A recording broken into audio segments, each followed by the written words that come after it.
What's up, Dodger fans? Welcome back to Talkin' Blue. Spring training is officially underway, and the Dodgers wasted no time making headlines. Max Muncy has signed a new extension. Kiké Hernández is back in Dodger Blue, and the team also re signed Evan Phillips over the weekend.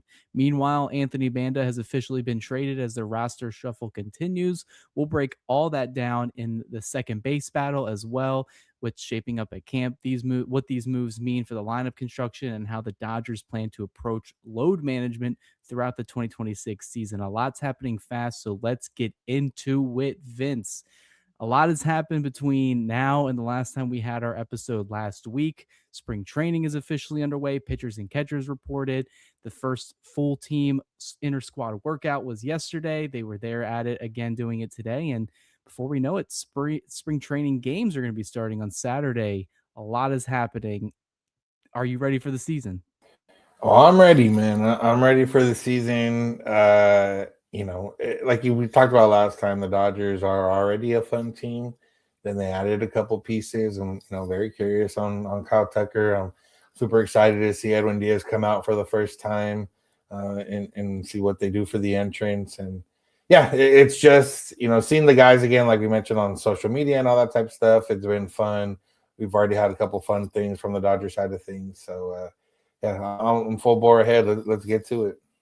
Yeah, the kind of the hope for like spring training across baseball is, everyone starting at 0-0. Like it's a fresh start for every team. And, baseball, even though the Dodgers are the back-to-back World Series champion, they do have a history of having the best parity amongst all the North American sports. And that still remains true even with the Dodgers, run that they're on right now. And, you know, kind of vibes are high, especially for the Dodgers camp, like you and I have discussed, where it's, you're coming off consecutive World Series wins. We've seen them win three of them over the last 5 years, 6 years now, and they're obviously the betting favorites to, run it back. But, there is a lot of to be optimistic about, a lot of new faces, a lot of returning guys. And then it's also not just, the roster you look at and say, all right, yeah, you can lock them for 100 plus wins. You can lock them for, getting the number one seed. They're going to steamroll it. But no, there's a lot of storylines that are kind of following the team this year, from Mookie Betts to Teoscar Hernandez bounce back, Max Muncy signing his extension, how his health is. Blake Snell not 100%, which we'll dive in today as well. But, the social media aspect side of it, I always get excited just because I feel like everybody, that's involved behind the scenes is they're really pumping the content, whether it's, the funny, humorous stuff between Blake Snell and Miguel Rojas, or just honestly just seeing the new stars in their uniform and them getting to work. Hyeseong Kim getting a lot of love, Miguel Rojas obviously going on his victory tour still from last year's World Series heroics. But it is an exciting time. But I think it got really even more exciting once we saw some of these moves happen. The first one we'll get into is Max Muncy. Funny enough, it was something that we talked about on our last episode where we got a super chat ask about it saying, would you sign Muncy to an extension, or would you sign him as a, at the end of this year once he's a free agent? And we were kind of in the middle. We said we kind of want to see what he does on the field if he can remain healthy. I mentioned the Dodgers don't really have internal options ready to go to replace him. And I guess the Dodgers agree with me, Vince, because they ended up inking him to another 1 year extension with a club option at $10 million a year for 2028. Thoughts on the move? Good move, bad move? What does it mean to have Muncy in Dodger Blue, which it seems like it's going to be for the rest of his career? Yeah, it's exactly what I mentioned last week in the sense of it didn't cost a lot. And when an extension doesn't cost a lot, you're probably going to keep doing those extensions. And that's what we've seen with Max Muncy. I mean, I don't even think he's ever got as high AAV as Chris Taylor did in his deal and all these little mini 2 to 3 year extensions he's done. And, he mentioned it. He mentioned that he's left some money on the table, but, that obviously he's comfortable here. He did mention he would hate to lose a playoff series or World Series or see the Dodgers win one without him, like that type of stuff. So yeah, it makes sense because of the cost, and obviously the Dodgers we know they have plenty of money, and if they had to pony up a little more, they probably would have. But when you're getting the type of potential you're getting from a Max Muncy on this type of money, even if it doesn't work out, like next year, let's just say he struggles this year and you're heading into next year with uncertainty, it's not a bad piece or a bad price for a piece off the bench, a guy that can play, the corners and come off and maybe give you a big swing late in the game. So it's very low risk for the Dodgers, and has, he's worked on stuff to try to, he's had a couple weird injuries the last couple of years. So yeah, I'm excited. I want to see another 30 homer Max Muncy season, and I feel like we're going to get one. Yeah, I think the big part of that is health. And that's kind of where we were a little bit hesitant to say, you know what, let's give you the guaranteed years right off the bat. At the end of the day, it's just another year. They do have that club option, so they have the ability to decline it if something, devastating happens between the next, 24 months. But I imagine things will go smoothly. Muncie is a big part of what this team is, whether it's behind the scenes in the clubhouse, but also, you know, when he is healthy, he is very productive on the field, especially defensively. We've seen him make some heroic plays, especially in the postseason last year. He was all over the diamond, especially being involved in the wheel play, the play at home in the World Series. So he honestly knows. He mentioned it in multiple interviews, for the last couple years where, if you want to stay on this roster and the amount of players that they have, you kind of have to, one, stay on the field. You also have to be, for himself, healthy enough and in shape enough to play third base because, you got first base covered by Freddie Freeman, the middle infield, we saw the experiment at second base with him, wasn't the best there. And it's really just third base because designated hitters taken by Ohtani. So I'm all for the Dodgers doing it at this price point. I believe it's like a $7 million salary for next season, and then the 10 million club option for 2028 on top of the 10 million that he's getting paid this year after they exercise that club option.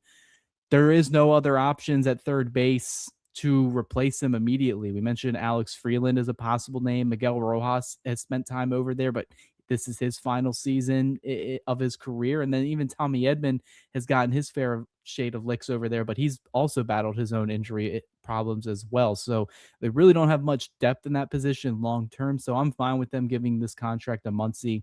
We'll see where it goes. He's 35 years old. You add 2 years, this year, next year guaranteed, and then possibly 2028, you're getting to your late 30s there.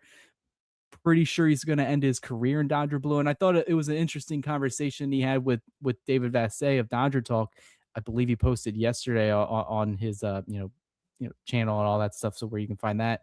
But he basically said, he wants to remain in good graces with the Dodgers brass because eventually he wants to transition to a front office role or a coaching role, which I think for a guy like him, it seems like that's where he's on track to go.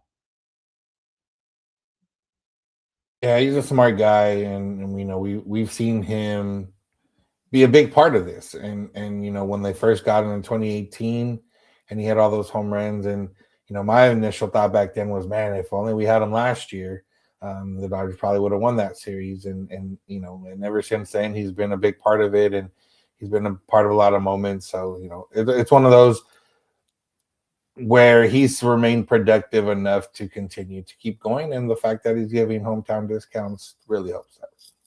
Yeah, and then also the other moves the Dodgers made, they re-signed Evan Phillips to that $6.5 million contract, and then they re-signed fan favorite Kiké Hernández to that 1 year, $4.5 million contract. Kind of briefly, we kind of expected both of these moves to happen, especially once the 60-day IL opened up and then the team broke for camp, just so they can create roster space on the 40-man. Surprised that these moves happened, or were you kind of already expecting this to happen? I will say the Phillips one looked like it was getting a little bit more unlikely, but at the end of the day, it looked like he wanted to return to the Dodgers just as Hernández and Muncy. Yeah, the Phillips one's interesting because it is the 1 year deal, and you don't know exact. It's one of those. The Dodgers have been very cautious with arms when they have them beyond this year. So it'll be interesting to see, not rush him back, but will he come back faster than maybe some other people have in recent years from Tommy John or from surgery? That'll be the interesting thing with him. But yeah, it makes sense to have somebody later in the year. You don't it's basically an early trade deadline acquisition at the in a way, because by the time he comes back, it'll be around that time, and he can fit into a roster or into a bullpen if they need him. And Kiké, we've basically been operating under the fact that Kiké was going to sign once the 60-day ILs opened up, and that's exactly what happened. It's always. I saw Danny Lehman was on Dodgers territory the other day, and he kind of mentioned Kiké and Rojas as the guys that kind of lead that clubhouse culture and kind of lead the clubhouse in general. So that's another big part of it that we don't always see. The Dodgers get praised for their clubhouse. The Dodgers get praised for a lot of the young guys that come in and say that they feel comfortable and they don't have to worry about Ricky hazing and all that type of stuff. That used to go on a lot more and probably still goes on to a certain degree, obviously. But yeah, it's running it back feels a lot better when you won the previous year. And running back feels a lot better when you added the top free agent and the top closer. I know there's some Philly fans that aren't big fans of running it back, the way they did it. So this is the Dodgers run it back a little bit differently, and I'm not mad at it. Yeah, and that's actually it's relevant because like I live on the East Coast next to a lot of Phillies fans, and coming into their spring training, it's very bleak. If you go on their social media, it's a lot of fans still complaining, compared to what how their season ended last year at the hands of the Dodgers, and then coming into this year with the Dave Dombrowski comments, and I tweeted out, I said it kind of makes you thankful that the Dodgers don't have to deal with any of this mess. You would never hear Andrew Freeman publicly coming out and degrading one of his players, let alone a superstar. Like, is he ever going to come out and say, what, maybe Mookie Betts really isn't elite anymore, and we really have to, maybe we do have to sign Kyle Tucker to bring the power and contact and speed back to our lineup? No, Freeman's not going to do that, and that's the big reason why bringing back Kiké Hernández is a big deal, because while he's going to miss probably most of the first half of the regular season, he is the heart and soul of that locker room to an extent, especially when the clock moves to October and the month and the calendar goes to that, because that's where his spirit animal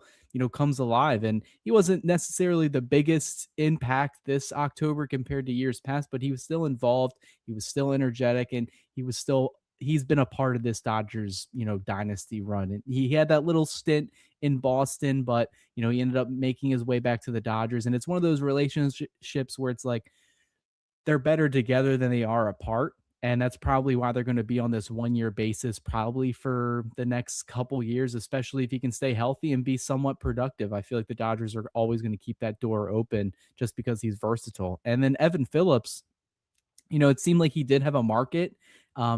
He did have extensive offers. I think he may have mentioned he got a multi-year offer from somebody, but he still ended opting to just come back to the Dodgers, just probably because familiarity, location, and then the potential to join a championship team that's going on a three-peat run possibly. So, and he seems like he's going to be coming back. I believe he's done a couple interviews over the last couple of days where they're eyeing like a July or early August return, which kind of aligns with you and what Brandon Gomes said. Trade deadline acquisitions, they're basically they're looking at both of these guys as that. And it is kind of odd to say that right now here at spring training, but we know the Dodgers eventually in the next couple months are going to need help, whether it's in the bullpen or whether it's on the bench or, someone in the outfield. We've seen it happen every single season. So getting these two guys back, running it back, like you said, I just think it made all the sense in the world. And I'm kind of glad it finally happened. We got them all at camp and we can start moving on to other things. The other added aspect of them doing some, minor league signings, the other one that was kind of intriguing is that they signed Santiago Espinal to a minor league deal. Kind of plays all over the place. Did you look into any of his numbers? Does he look intriguing? Seems like it's more of a platoon bat, maybe minor league depth. Is there anything we should look at there? Yeah, that one was interesting because Dave Roberts kind of threw his name into the hat for second base time, and Tommy Edman starting the season on the IL, which I don't know if we've mentioned yet, but that's kind of why second base is open and why this is a guy. And he's a name that if you watch enough baseball, you remember from the last few years. Maybe more so 3 or 4 years ago rather than last year. But yeah, the Dodgers are gonna find or try to find these types of guys that fill certain roles, and with Freeland and with Hyeseong Kim hitting left-handed and potentially being able to play second base there. with Rojas, they probably want to keep him more moving around than kind of settle him into one spot. This is a guy that can find a role, and it's what Andy Ibanez probably was going to be. I think he even has maybe a little bit better numbers than Andy Ibanez did in terms of offensive numbers. But yeah, the Dodgers, knowing that you only need a guy to hopefully maybe catch fire for a couple months before you get full firepower back from Edman and whoever else. This is those type of guys that we talked about a couple weeks ago that they didn't really have these types of guys. This is one of those guys where it's like, all right, a name you remember, a name now that has a chance to maybe make the roster, and a guy that can maybe help out at least for a month or so. Yeah, it is interesting when you look at his baseball savant profile. Clearly, he was not signed for his offensive prowess. Has really good, chase and whiff numbers, so he doesn't strike out a lot, but he doesn't really have pop at all. He does have that decent range, ranked in the 76th percentile the last time he was qualified. Plays pretty much everywhere. I think the Dodgers pretty much signed him to be infield depth. Like you said, it seems like he's filling that Andy Ibanez role, which the Dodgers got tricky. They wanted to try to test him on, waivers to see if he would go unclaimed and then just option him to the minors to give them that, roster flexibility. It ended up not working because he got, claimed by the Athletics. So now they kind of get that in Santiago, where I imagine they're looking at him at second base, like Dave Roberts said, but also possibly a platoon situation with Muncy if it comes to it, because he does have 107 WRC plus versus lefties in his career, where we've seen Max Muncy not be the best against left-handed hitters as his career has gone on. So it'll be interesting to see how this all works out at camp. But they also signed former Topps prospect Keston Herstead to a minor league deal as well. He's kind of been bouncing all over. It'd be funny to see if the Dodgers could unlock something there, but it is the Dodgers, so we'll see how that goes. But I think the big thing of this is what you mentioned is Tommy Edman. Tommy Edman is going to officially start the year on the injured list. They've been pretty much teasing this all winter, especially, once he undergoes that right ankle surgery, something that plagued him the last 2 years of his Dodgers career. Now he finally gets to reset, rest. Probably we're looking at a couple weeks to maybe the first month and a half of the season for him to get right, rehab, and then get into in-game action for the Dodgers. First question on this, how big of a blow is it? And then who is the ideal candidate to replace his production? Because it seems like we have a little bit of a competition going on between Hyeseong Kim, Alex Freeland, Miguel Rojas, and a couple other guys out there in camp. Speaking from a point of privilege, it's not that big of a loss. Season's not over with Tommy Edman. Yeah, we're not sounding the alarms yet. Obviously the versatility, being able to play infield and outfield is both play them both pretty well. And then he's a guy that has been somewhat streaky as a Dodger so far. He had a lot of the power when they traded for him after he came back from injury, and then obviously had a big postseason.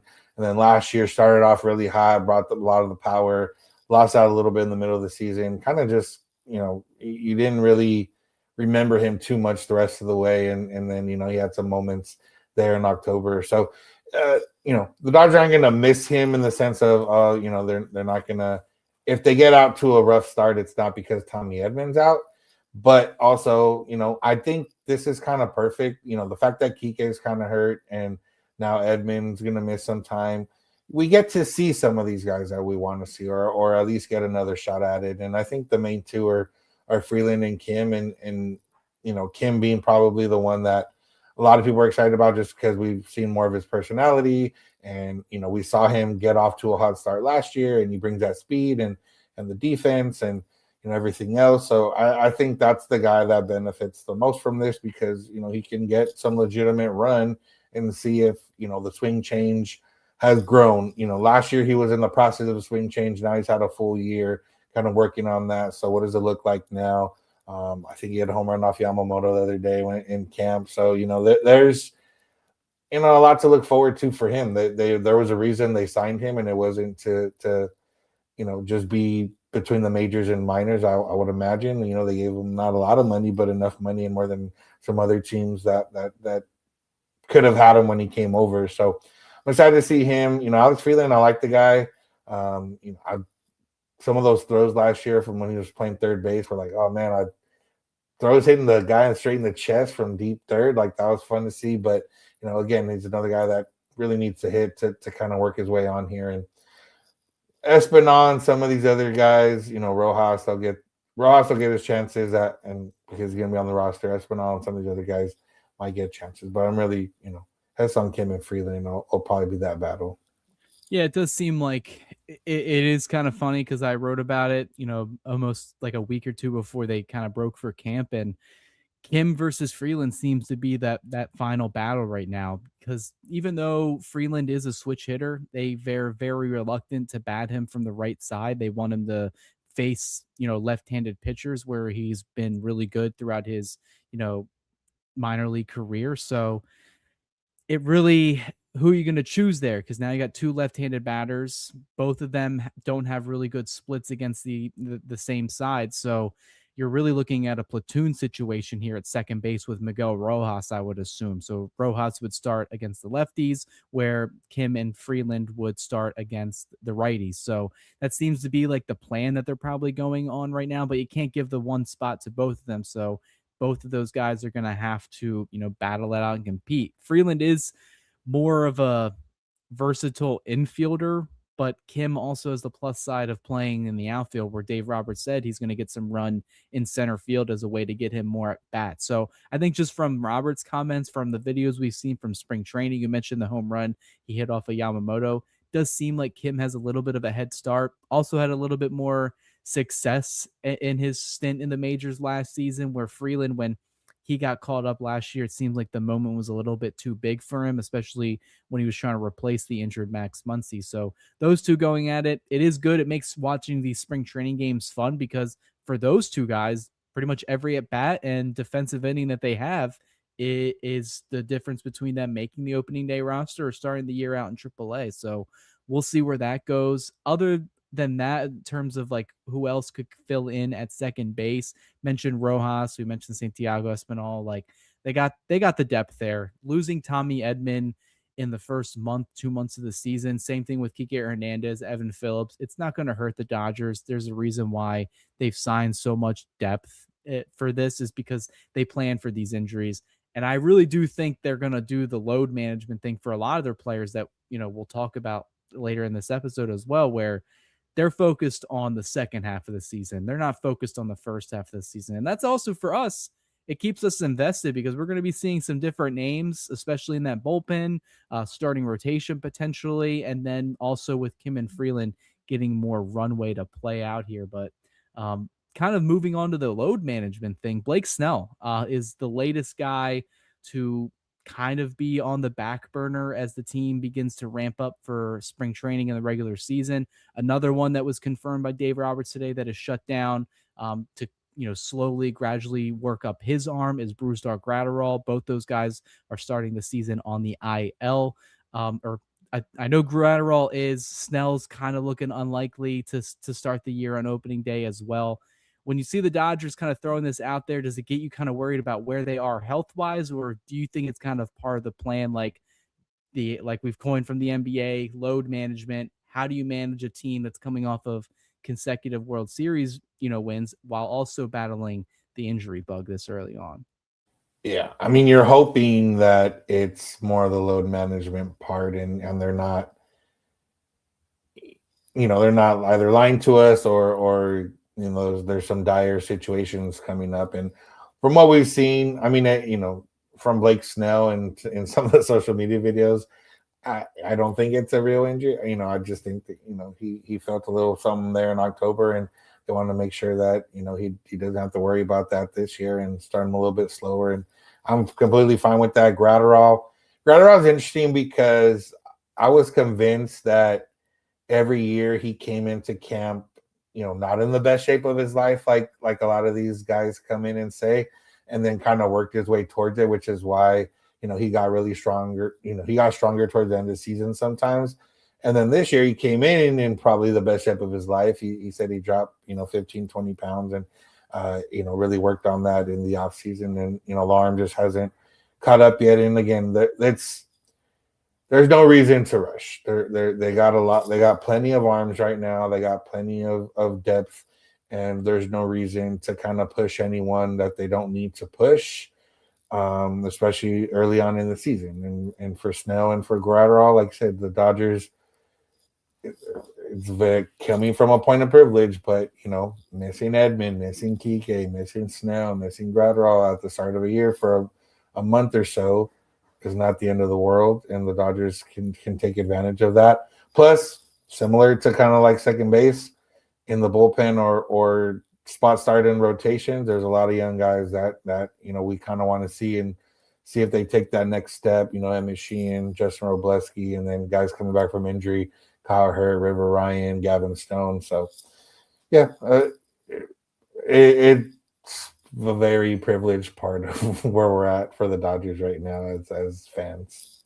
Yeah, Jack Harris from the California Post, he put an article out a couple hours ago, basically highlighting that there's whether it's load management or not, the Dodgers are dealing with early season injuries in the starting rotation and in the bullpen. So that does open the door for a couple of players, especially with the rotation spot. There's any number of guys. I'm very interested to see where River Ryan and Gavin Stone are at. It seems like Ryan should be ahead of Stone in terms of rehab, where he could be a viable option to join the rotation or the bullpen, depending on how spring training goes. Gavin Stone as well, if he's healthy enough to take that spot. We saw what he did in 2024, led the team in starts, was one of the probably from start to finish their best starter of the year, their most dependable starter of the year. And then the other guy that we saw at the end of last year that looked really good in the bullpen was Justin Robleski, who is traditionally a starter, and he showcased a lot of improved velocity, location, and he also has the dog in him after that, game 7 brawl that he initiated with Jimenez. So he's an option for the rotation. They're probably leaning that way to give them a little bit of a left-handed look, which would make sense because if they lose Snell, you insert another left-hander. So kind of problem solved there. And then for the bullpen, you look at guys like Will Klein, which at the start of, camp, if we imagined everybody was healthy, does he really even have a spot on this roster? Probably not. He's probably going to start the year in the minor leagues, but now it's looking that, you got Evan Phillips that's injured. You got, Brusdar Graterol that's hurt. You got Brock Stewart, who already confirmed he's pretty much not going to start opening day. He may be a month or two behind in the regular season. So these open the doors for opportunities for a lot of the guys on the organization that we would not see otherwise. So that's exciting to see them get an opportunity to shine, especially with all the injuries. And we know, Vince, the Dodgers have their fair share of injuries, especially the last couple of years. Last year was the bullpen that got really injured and plagued, and then a little bit of the position player core, where, the year prior in 2024, the starting rotation got their licks, especially at the end of the year. And the Dodgers still ended up, finishing with the best record that year, and they ended up winning the World Series in back-to-back years. So coming into this year, I think they're prepared to handle this. Yeah, they're not probably always going to be able to have this much depth and still, have all the roster flexibility that they do.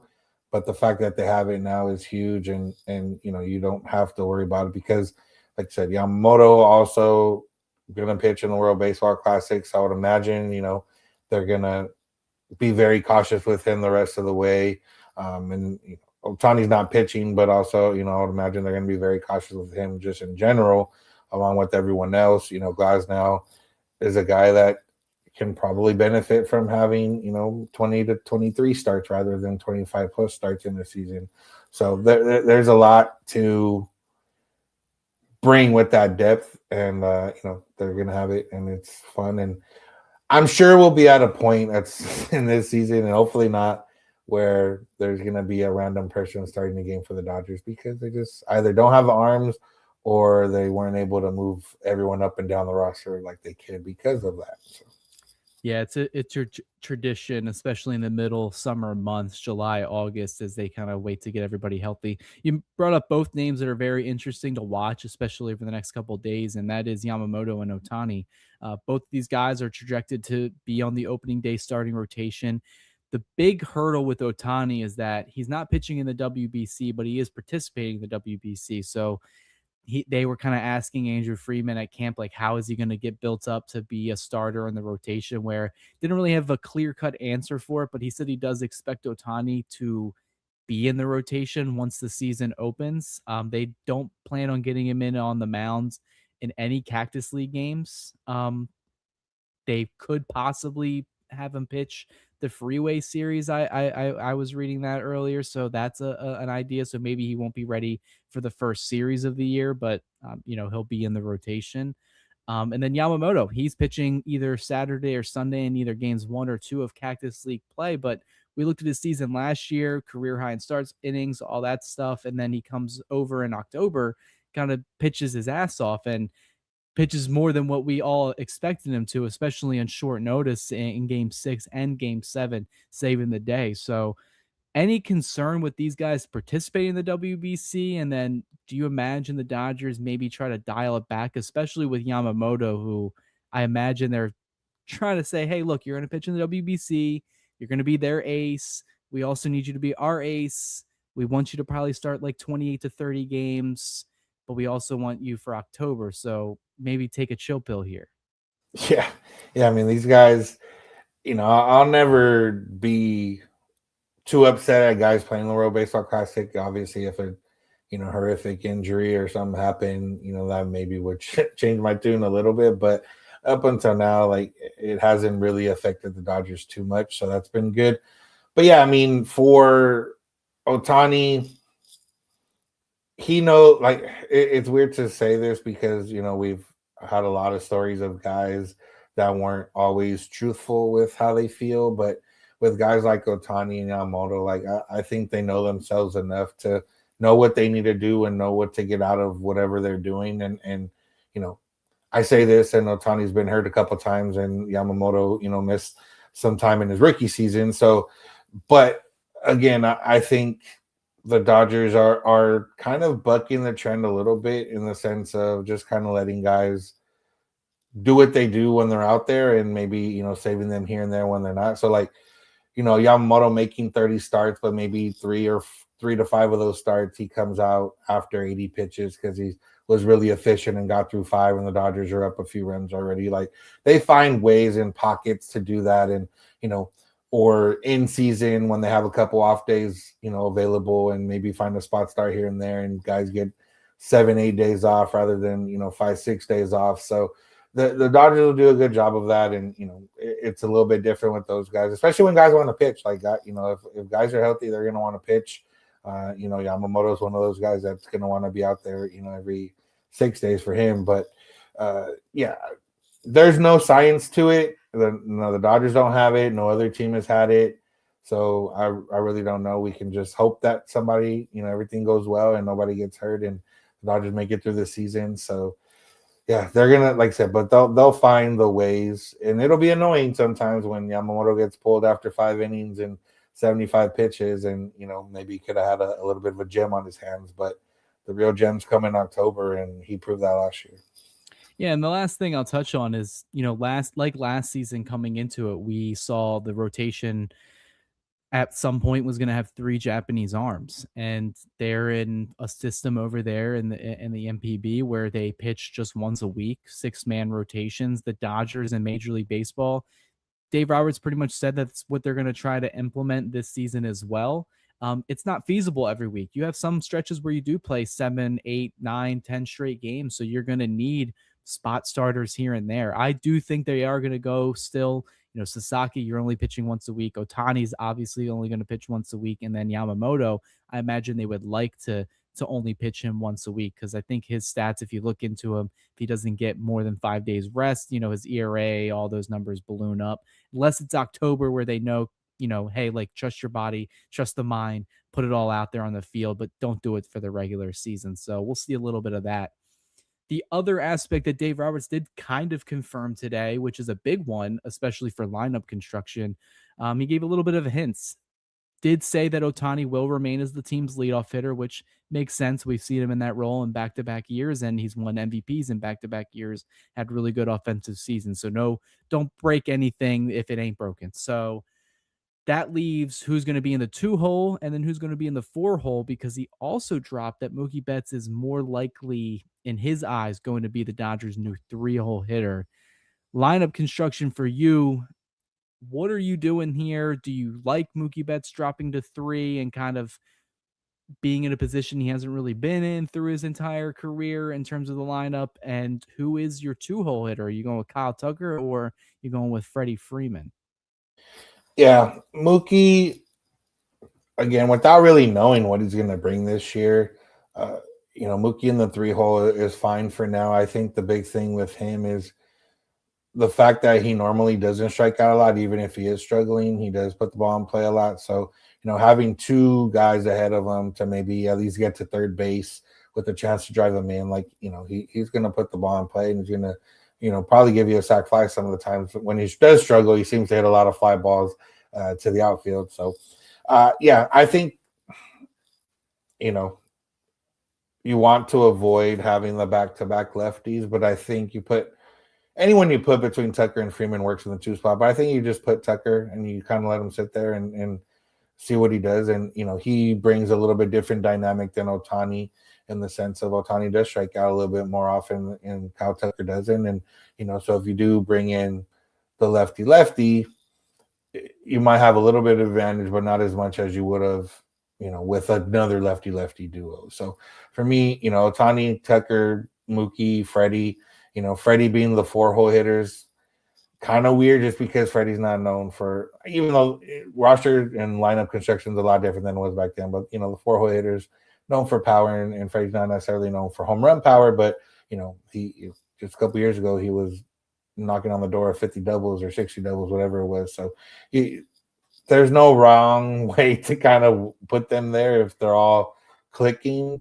The one thing I will be interested in is, do they set the lineup in stone, and how long do they set the lineup in stone?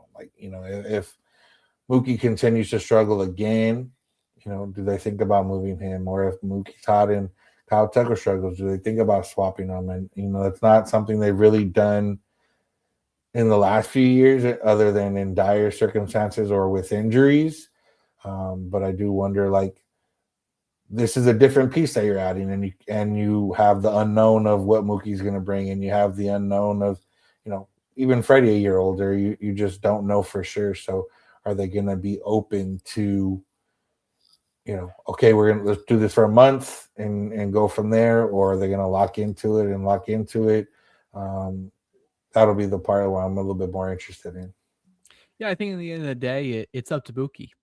We mentioned it a little bit ago where, Mookie had a bad season last year offensively, kind of getting career lows in numbers. And a lot of people are writing him off saying, is he at the start of the decline of his career? And that is valid. He's in his 30s, he's on the, tail end of that contract, and he's playing a premier position at shortstop where it seems like he's going to be for the foreseeable future.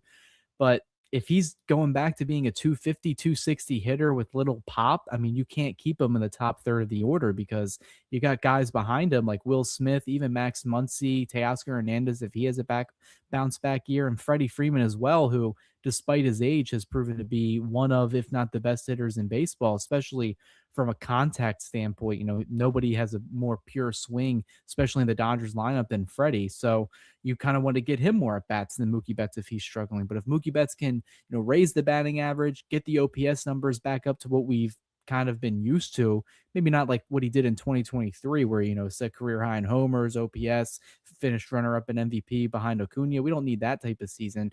But if we can get a solid 25 plus home run season, on bases up, strikeout numbers look good still, and, he's still hitting the ball hard, then maybe you can. I think it looks better if you have the lefty, righty, lefty, and then you kind of go in that tangent. It does look a little scary, especially if you have a really good left-handed starting pitcher on the mound. Like, think of a team they're going to face in the postseason again, possibly with the Phillies.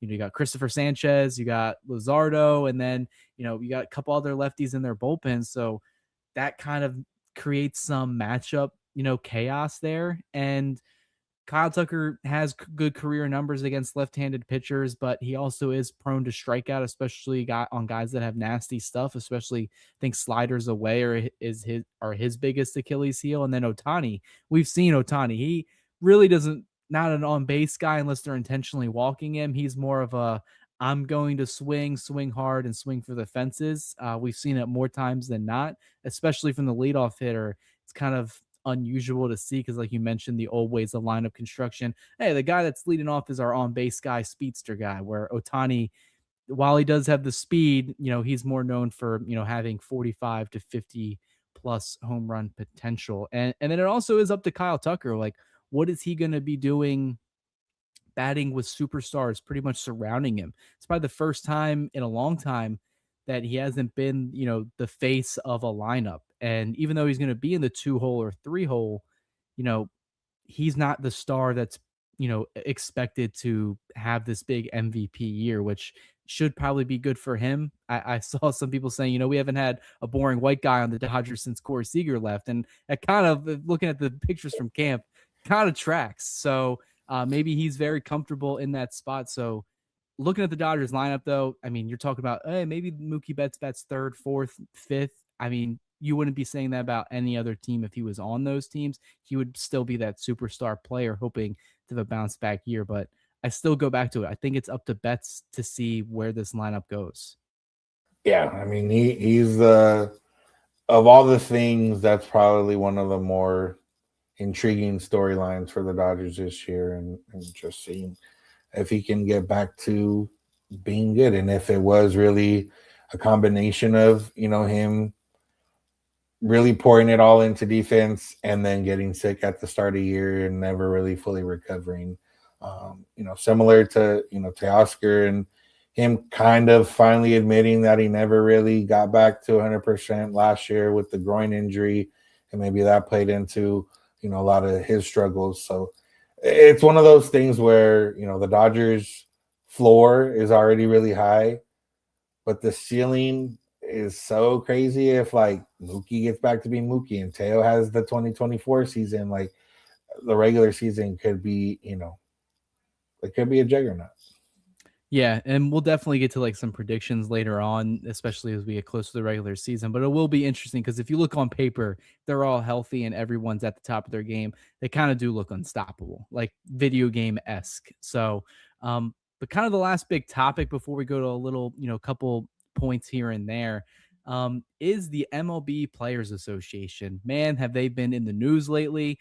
Tony Clark, if you haven't seen on the sports news side of things, I even saw regular news channels talking about it here on the East Coast, where he ended up resigning from his position as director of the MLBPA due to an inappropriate relationship that he had with his sister-in-law. I don't think we ever figured out which side of the sister-in-law it was. Don't know if we will. I know Stephen A. Smith wants to know who it is, which fair point. I'll agree with him there. But a little bit before we started this episode, they actually, I believe, picked their interim guy to helm the MLBPA, and it's Bruce Meyer. Got a unanimous vote.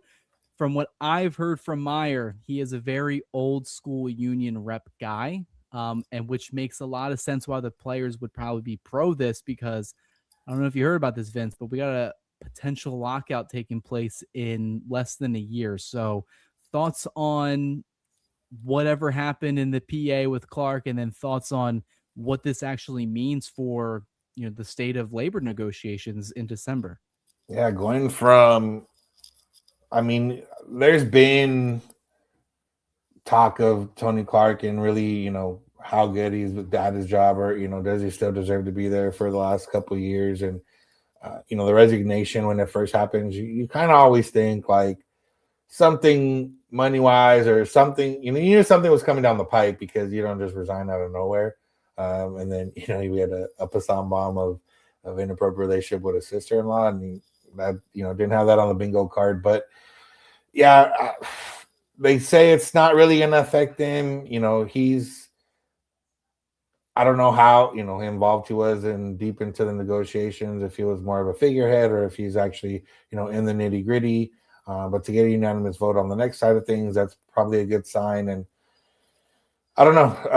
The players seem to be locked in right now from all the player reps and everyone that we've kind of seen. They seem to be all in lockstep and on the same page. And the owners obviously seem to be on the same page on the other side, and who's going to blink first type deal. But I guess better to happen now than in November or December when they are in like active negotiations. You would imagine they're going to try to talk before All-Star break or out around All-Star break to kind of have those opening salvos and kind of see where they're at and go from there. But yeah, I don't.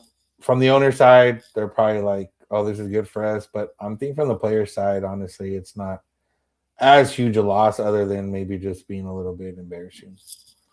Yeah, I think it's the embarrassing part of it, like having to get a new rep, having to go through the process. But I mean, if you've been looking around, the media, especially with the comments from Bryce Harper, Manny Machado, Fernando Tatis, Chris Bassett, a bunch of other stars, Jerry DePoto from the Mariners, who are kind of like a mid-market team. They kind of do their garbage shopping as well to get bargain deals. Um, they've all been in lockstep saying that the Dodgers are good for baseball. They've all agreed that what they've done and what they've built over the last decade plus is a positive thing. Even DePoto saying, it's not going to last forever. He looked at teams as like the New York Yankees and all these other teams that have had dominant runs for, like more than 3 or 4 or 5 years. And even we know eventually it's going to come to an end. It's not always going to be this run of dominance. One thing that all the players are in lockstep in agreement is that a salary cap is definitely not something that they want to put on the table. And I think Chris Bassett, who's like the top guy for the player side of the Players Association, he put out a big, comment blurb the other day, I believe earlier today, about everything, especially with the upcoming labor negotiations. And he said, like, does the salary cap really, stop anything from in terms of parity? No. It really just allows these owners to pocket more of that money that they get through revenue sharing and all these other means.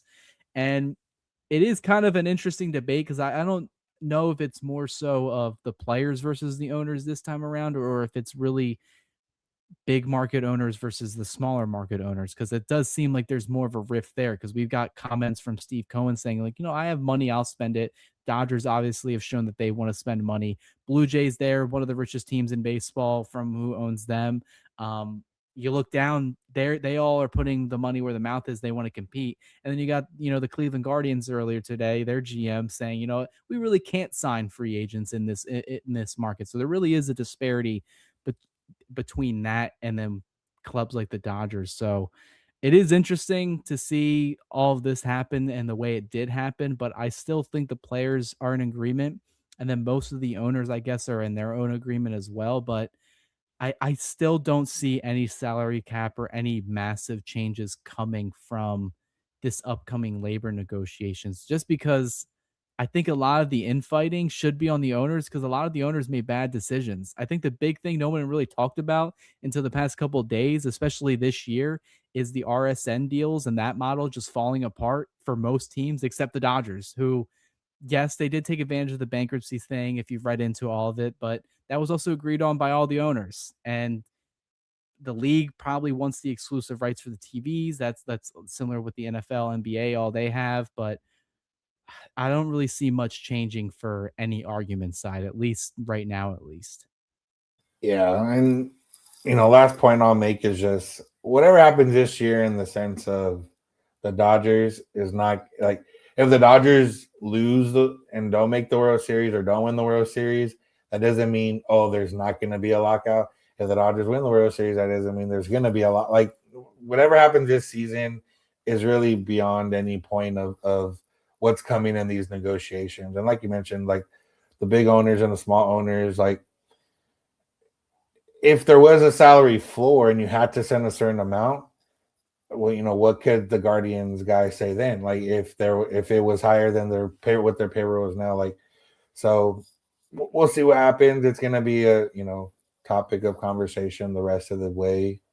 Um, and I'm always gonna be on the side of faith that at the very least there won't be a lockout. Maybe they'll miss some games. Yeah, it's just gonna follow the conversation's just gonna follow the Dodgers all year. It's gonna follow players around the league all year. I'm surprised how many that's like seems like the first question media members have been asking teams, which is funny because they'll ask like the wrong person, like, "Hey, Tatis, I know you have $400 million. What do you think of the salary cap?" Of course, they're gonna say no because they're benefiting from a league with no salary cap, an open market where teams can spend as much money as they want on a player and their roster. So I think maybe if they ask some of the lower tiered guys that are making league minimum or that have been bouncing around or that have played for teams that have gotten beat at the hand of the Dodgers or have played in small market teams where it's frustrating to play there, especially for majority of your career. Maybe they'll have a different tune on it, or maybe they'll just say, you know what, we still agree with it. Maybe these smaller market teams should spend more money. So it's going to be interesting.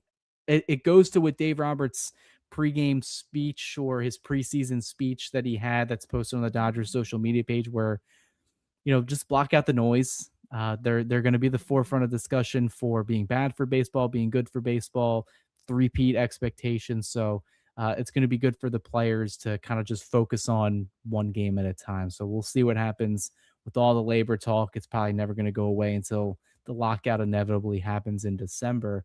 But kind of closing it out here, we got two big one, kind of weird one. Walker Buehler, former Dodgers pitcher, signs a minor league deal with the NOS rival Padres. He spoke to, I believe, the media yesterday. We saw him out there playing catch with the Padres today.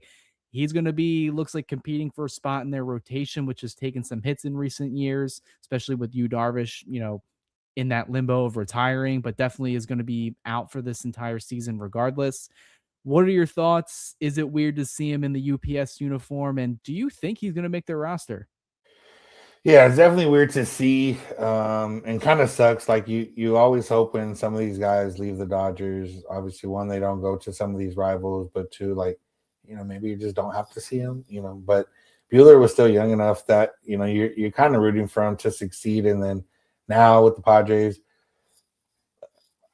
he has a chance. Like if he had a really rough year last year and kind of a weird year the way it ended, and um, it sucks that his body is kind of broken down on him to this point after the second Tommy John. It's not always the case, but that is the case for a lot of guys that they just never fully recover. But I didn't think he was down bad enough to the point where he wasn't going to sign at least a major league deal somewhere for pretty cheap. So minor league deal is interesting. It sucks to see him. The funny part was kind of seeing under some of the comments on some of the videos of him answering questions with the media is Padre fans being upset that he didn't seem excited to be there or be with the Padres. That's just Walker Buehler. Like he gets fired up in game, but in interviews he's articulate, but not very exciting, I would say. So that's just how he is. So it's kind of funny to see how people take that on. Like, yeah, the guy's excited to be on a team. He doesn't care what team it is. He wants to be in the big leagues.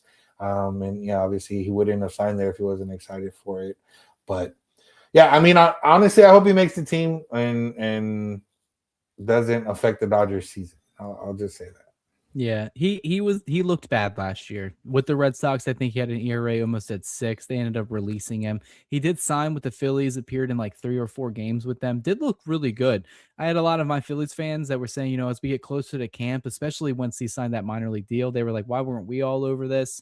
Like, it's really, you got Zach Wheeler that's going to miss time. You got, Andrew Painter, who's a prospect who's been going through his injury histories over there in the Philadelphia area. So like, they were kind of upset that they didn't jump on this opportunity, but I imagine Bueller, minor league deal, low risk, high reward for the Padres. I think he will break camp with the team, and it will be weird to see, especially if he pitches on the other side of the rivalry at Dodger Stadium, especially. So we'll see what happens there. I imagine he is a little ticked off though, especially how his career's kind of gone over the last like 5 years. Get the second Tommy John surgery. The results don't look good in the 2024 regular season. ended up ending it on a high note anyway with a good postseason run. That didn't turn into a good contract that he wanted. Still got $21.5 million though. And now you're settling with the minor league deal here. It's kind of make or break time. I feel like if things go wrong this spring training and he doesn't make the team, we're probably looking at the unfortunate end of his career. So a lot of it's going bank on him. Maybe that's why he doesn't seem too enthused, because he knows there's a lot of pressure riding on it right now. True. The other news that happened was more Dodgers related, more personal related. That's obviously with Alex Vesia. He ended up, having a pretty big couple days at Camelback Ranch, spoke to the media, kind of went over everything that happened with him last October with him and his wife when they lost their daughter, unfortunately, and kind of how he's trying to still turn the page, but that loss will forever be with him. And I couldn't imagine dealing with anything similar to that situation. But he has had the support from the Dodgers, the coaching staff, the front office, and their fans and the players on that roster as well. He spoke to the media. We have that video up on our YouTube channel. It's all over social media as well, if you guys want to get that in-depth look at it. But he also struck out Shohei Ohtani, let out a nice roar. Kind of, I felt like it was more of a moment of saying, I'm back. I can still do it. Kind of turning the page from 2025 to 2026. Any comments on Vesia and kind of what we're expecting, especially over the first, especially opening day and he's on the roster, what type of reception he'll get from the crowd? Yeah, I mean that'll be definitely one of the bigger receptions, not the biggest reception. Just with his wife being pretty prominent on social media too. Like a lot of people are fans of her and fans of Vesia for being on the Dodgers, but fans of her for social media and kind of the behind the scenes look that she gives. So they're pretty loved, and we saw that they mentioned like the outpouring of love. Vesia said his DMs have kind of been broken on Instagram, kind of since it happened, but they do sit there and read the comments, and I like you said, I can't imagine like going through that at that time. Like there's just so many human elements of this that get separated, but it also does get added into the baseball side of things where for Alex Vesia, it had to have been obviously tough, and they said they did watch all the games, and they were glad to see the Blue Jays with the 51s on their hat, and he texted whatever Varlin was in on Gus Varlin, and kind of got the confirmation that that's what that was about. And the other part of it was that he said he went back to the gym, and that's kind of been therapeutic for him, and he got back to it, and he's already a guy that looked a little bit more jacked, but I would imagine he's going to have even more emotion this year, and maybe good and bad. But he mentioned talking to somebody. They've been talking to having therapy, so that's a good part of it. You want to make sure he keeps the human side of things where it needs to be in order to succeed for the Dodgers. And obviously that's not the most important thing. For us as fans, obviously you want him to have it all right now, and we want to wish him the best. And I think he's going to feel that throughout the year, and I'm just hoping that he's able to remain successful on the mound, because you get into a little bit of awkward spot if it doesn't happen. Yeah, it'll be interesting how things go, once he gets into in-game action and Cactus League games, and then once he returns to Dodger Stadium. Like I mentioned, the reception for him, especially once he gets his World Series ring, I imagine is going to be one of the bigger ones, like you mentioned. So a lot of stuff that we went over. A lot happened between last week and this week when we recorded. So big news, spring training's officially here by this time next week when we record. They would have already begun playing games. We'll have an idea of kind of who's going to be playing where, what the lineups are going to be looking like, especially with a lot of the guys going to the WBC camp. And then before you know it, that thing starts. I believe it starts March 5th is the first game of pool play. So we're going to see competitive baseball earlier than what we thought. Any closing thoughts before, we wrap things up here? No, the move from the schedule move up to where we get games in February now is good, because we get to watch baseball, and we get to kind of see what's going to come from the Dodgers. And like I said, there's a lot of intriguing arms, more so than bats this year in terms of what we're looking for. But we do have a couple position battles here to kind of look into, and Yeah, I'm just excited to have Dodger baseball on and watch the first couple innings and then just kind of have the rest of the game on in the background when some of the higher numbers and just keeping the ear out for the ones I do want to see. So Yeah, games start this Saturday. I'm excited. Watch the first couple innings and then have the rest of it as kind of background noise. Very therapeutic for me and my household. So excited for that. Obviously, for all the news updates, opinion articles, we're starting our annual position preview, DodgersBeat.com. That's where we got all the articles, pretty much 3 or 4 plus daily. Steve Webb, myself have been posting a lot there, especially with the team being in spring training, getting more reports. And then obviously on our YouTube channel, Bleed Lows Podcast, we got Drea and Anthony. They had their episode posted earlier today from recording yesterday. So they got all their content there. And also all the pregame stuff, all the interviews with Dave Roberts, guys and players. I know Roger was there at Camelback for 2 or 3 days. We got all those videos posted on the YouTube channel as well. So be sure to like, subscribe, and we'll catch you on the next live.